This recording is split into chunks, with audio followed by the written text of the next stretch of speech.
லக்ஷ்மி இங்கே பாக்கியராஜை கூப்பிட்றாங்க. அப்பா உன்னைய கூப்பிட்றாரு வாடா அப்படின்னு சொல்லிட்டு. ஏம்மா என்னாச்சு அப்படின்னு சொல்லி கேட்குறாங்க. இதை உங்கள்கிட்ட பேசணுமாம்மா வாடா அப்படின்னு சொல்லிட்டு கூப்பிட்றாங்க. அப்போ வந்துட்டு சொல்லுங்கப்பா அப்படின்னு சொல்லிட்டு கேட்குறாங்க. அப்போ ராகவன் சொல்கிறாங்க, என்னதான் இருந்தாலும் மாப்பிள்ளை வீடு தேடி வந்து தான் பண்ணது மன்னிப்பு கேட்டார்ல, அப்படி இருக்கிறப்ப நம்ம ரேவதி அனுப்பிச்சி வைக்கிறது தான் நல்லது அப்படின்னு சொல்லி கேட்குறாங்க. அப்பா எல்லாம் கரெக்டு தான்ப்பா, ஆனால் அவர் என்ன தெரியுமாப்பா சொல்லு வார்த்தையை விட்டார், நான் கல்யாணம் பண்ணிட்டு வந்திருக்கேன், நான் அடிப்பேன், என்ன வேணால் பண்ணுவேன், இன்னும் கூட அடிப்பேன் நான், என்னை யாரும் எதுவும் கேள்வி கேட்க முடியாது அப்படிங்கிற மாதிரி அவர் அன்றைக்கி பேசிட்டாருப்பா. ரொம்ப கவலையாக இருக்குப்பா. ரேவதிக்கு நாம சப்போர்ட் பண்ணாமல் வேறு யாருப்பா சப்போர்ட் பண்ணுவாங்க? நம்ம பார்த்து வச்சு கல்யாணம் பண்ணி வச்ச மாப்பிள்ளை தானப்பா அவர் அப்படின்னு சொல்கிறாங்க.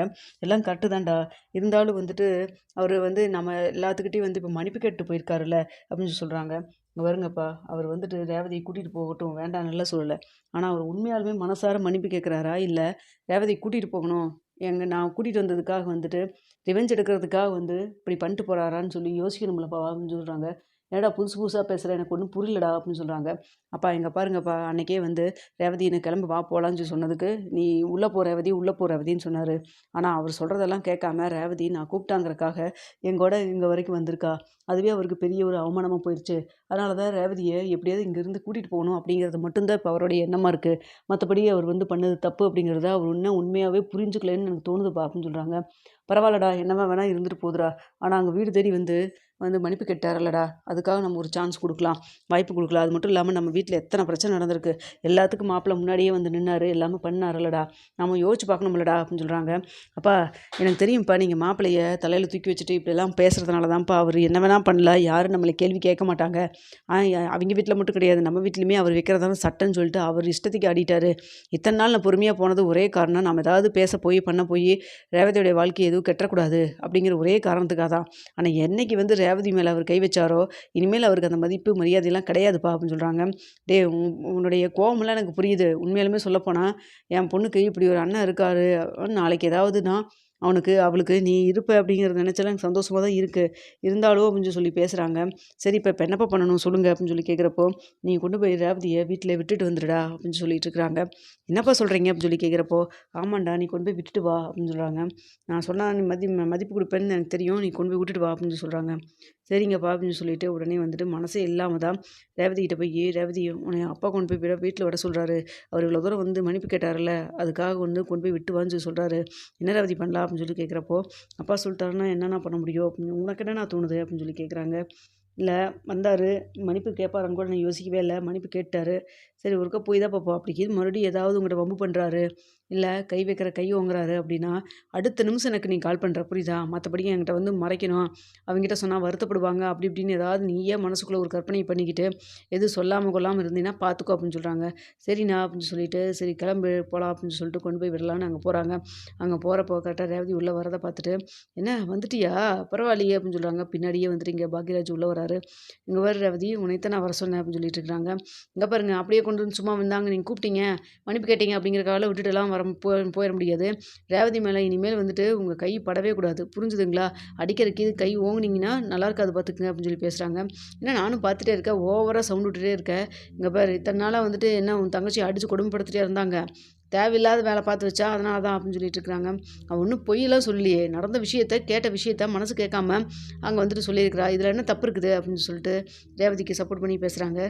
அப்போ 2 பேத்துக்கு இடையில் வார்த்தை ஒருத்தவங்க பேச பேச வார்த்தை முத்திடுது. அப்போ வந்துட்டு அடிக்கிறதுக்கு கை ஓங்குறாரு. கை ஓங்கணுன்னு வந்துட்டு, என்ன என்னையும் அடிக்கிற கை ஓங்குறீங்களான்னு சொல்லிட்டு பாக்யராஜ் கையை பிடிக்கிறாரு. அப்போ கூடவும் வந்திருக்காங்க, அங்கே மலரும் கூட தான் வந்திருக்காங்க. என்னங்க இப்படி பண்ணுறீங்க? ஏங்க அவர் சொல்கிறது தங்கச்சி அடிக்கக்கூடாதுன்னு ஒரு நல்ல எண்ணத்தில் தானே சொன்னார், இதில் என்னங்க இருக்குது, நீங்கள் எதுக்கு அடிக்கிற வரை கை ஓங்கிட்டீங்கன்னா அப்படின்னு சொல்லி பேசுகிறாங்க.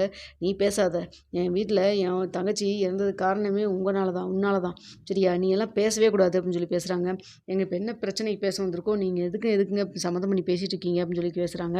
ரேவதி இது சரிப்பட்டு வரமா தெரில, நீ வா நம்ம வீட்டுக்கே போகலாம் அப்படின்னு சொல்கிறாங்க.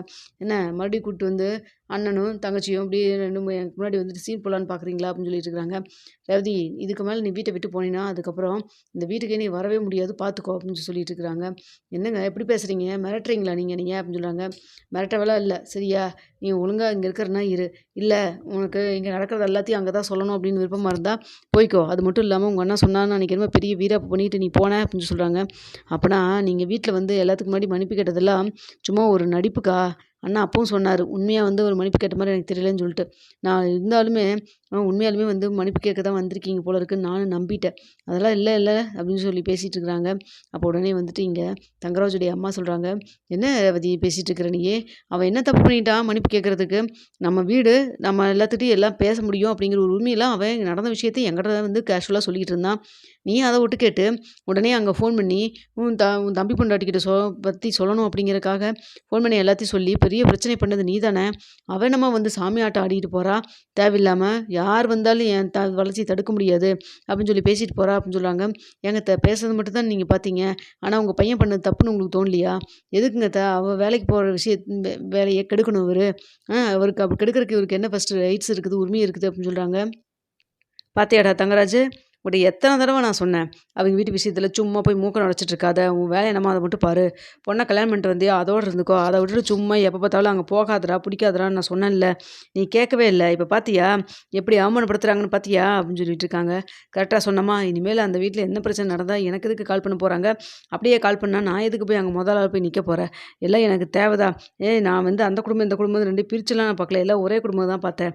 அது மட்டும் இல்லாம வந்துட்டு, உங்க சுரேஷோட வாழ்க்கை நல்லா இருக்கணும். இந்த பொண்ணு வேலைக்கு போறதுனால தானே கொஞ்சம் திமிரா வந்து நடந்துட்டுருக்கிறா அப்படின்னு சொல்கிறாங்க. இத கேட்டோனே மலருன்ட்டு, "ஏங்க பொண்ணு வந்துட்டு சுயமரியாதையா நடந்தா அதுக்கு பேர் வந்துட்டு திமிராங்க. தப்பு பண்ணா மட்டும் எதிர்த்து கேட்கறதுக்கு பேர் திமிரா? அப்படி அந்த அந்த பேர் அதுக்கு பேர் திமிரா இருந்தா பரவால்ல. அது இருக்கட்டும். அது நல்லா தானே இருக்கு." அப்படின்னு சொல்லி பேசிட்டு இருக்கிறாங்க. "பார்த்தீங்களாம்மா, இந்த மலரெல்லாம் வாயில்லாத பூச்சி எத்தன நாளா உட்காந்துட்டு இருந்தா வீட்ல. சமையல் கட்டுல உண்டு, வேலை உண்டுன்ட்டு. இப்ப இந்த பொண்ணால எதிர்த்து பேசுற அளவுக்கு பேசுறான்னா, அது அத்தனைக்கு காரணம் இந்த மதி தான். அது மட்டும் கிடையாது. இந்த ரேவதியும் இது மாரிலாம் வந்து நடந்துக்கிறதுக்கு காரணம் இந்த மதி தான். இந்த மதி வீட்டுக்கு வந்ததுலேருந்து அந்த வீட்லயும் பிரச்சனையாகுது, இந்த வீட்லயும் பிரச்சனையாகுது அப்படின்னு சொல்லிட்டு இருக்கிறாங்க. இங்க பாருங்க, நீங்க தானே பார்த்து கல்யாணம் பண்ணி வச்சீங்க அந்த பொண்ண அப்படின்னு சொல்றாங்க. ஒரு கல்யாணத்த நான் வந்து இந்த சுரேஷ்க்கு பண்ணி வச்சுட்டு நான் படாத பாடு படுறேன். அந்த பொண்ண கல்யாணமே பண்ணியிருந்திருக்க கூடாது சுரேஷ்க்கு அப்படின்னு சொல்றாங்க. மதியோடைய அப்பா உங்ககிட்ட வேலை பார்க்குறாங்கிற ஒரே காரணத்துக்காக சொன்னாவே எத சொன்னாலும் கேட்பாரு. அது மட்டும் இல்லாம அவருக்கு பணம் குடுக்க வேண்டிய வேலை இருந்தது. பணத்த குடுக்க முடியல அப்படிங்கிறனால வம்பு கட்டாயமா அந்த மதிய கல்யாணம் பண்ணி வச்சீங்க. இப்போ வந்துட்டு பண்ணி வச்சது ரொம்ப தப்புங்கிறீங்க. அந்த பொண்ணு ரொம்ப ஸ்ட்ரெய்ட் ஃபார்வர்டா இருக்கு. அந்த பொண்ணுடைய விஷயத்தில தலையிடாத வரைக்கும் அது யாரையும் தொந்தரவும் பண்ணாது. தேவையில்லாத அந்த பொண்ணோட விஷயத்துல தலையிட்டு பிரச்சனை பண்ணா, அந்த பொண்ணு கேள்வி கேட்க தான் செய்யும். இதில என்ன தப்பு இருக்கு? நீங்க பண்ணதெல்லாம் தப்புனா, தப்புன்னு தாங்க சொல்லுவாங்க. கரெக்ட்டுன்னு யாரும் சொல்லிற மாட்டாங்க. அப்படி கரெக்ட்டுன்னு சொல்றாங்கன்னா, உங்ககிட்ட எல்லாருமே வந்து நான் சான்ஸ் கிடைக்கிறப்ப கால வார்றதுக்காக தான் கூட இருக்காங்கன்னு அர்த்தம். அது கூட உங்களால புரிஞ்சுக்க முடியலையா? அப்படின்னு சொல்லி பேசிட்டு இருக்கிறாங்க. இங்க பாரு என் வீட்டுக்குள்ள வந்து எனக்கே அட்வைஸ் பண்ற அளவுக்குலாம் நீ ஒண்ணும் பெரிய ஆளாவே கிடையாது. சரியா? வந்தியா? உன் தங்கச்சிய வெட்டியாச்சுல்ல, கிளம்பி போயிட்டே இரு அப்படின்னு சொல்றாங்க. அப்படி எப்படிங்க போயிற முடியும்? என் தங்கச்சி இனிமேல் அடிக்க மாட்டா, கை ஓங்க மாட்டான்னு சொல்லுங்க. அப்பதாங்க விட்டு போ முடியும் அப்படின்னு சொல்லிட்டு இருக்கிறாங்க. ஐயோ சாமி! இனிமேல் உன் தங்கச்சி கையும் ஓங்கல, ஒண்ணும் பண்ணல. தயவுசெய்து கிளம்புறியா? அதே போல இங்க நடக்கிற விஷயம் ஏதாவது அங்க வீட்டுக்கு வந்துட்டு ஃபோன் பண்ணி ஏதாவது சொன்னான்னு நான் கேள்விப்பட்டேன். அதுக்கப்புறம் நல்லா இருக்காது பார்த்துக்கோ அப்படின்னு சொல்லிட்டு இருக்கிறாங்க. இங்க பாருங்க சும்மா தேவையில்லாத எல்லா விஷயத்தையெல்லாம் சொல்லல. அவன் மதிய விஷயத்துல நீங்க தலையிட்டுருக்கீங்க அதனால தான் சொன்னான். இனிமேல் அப்படி எதுவும் நடக்காது.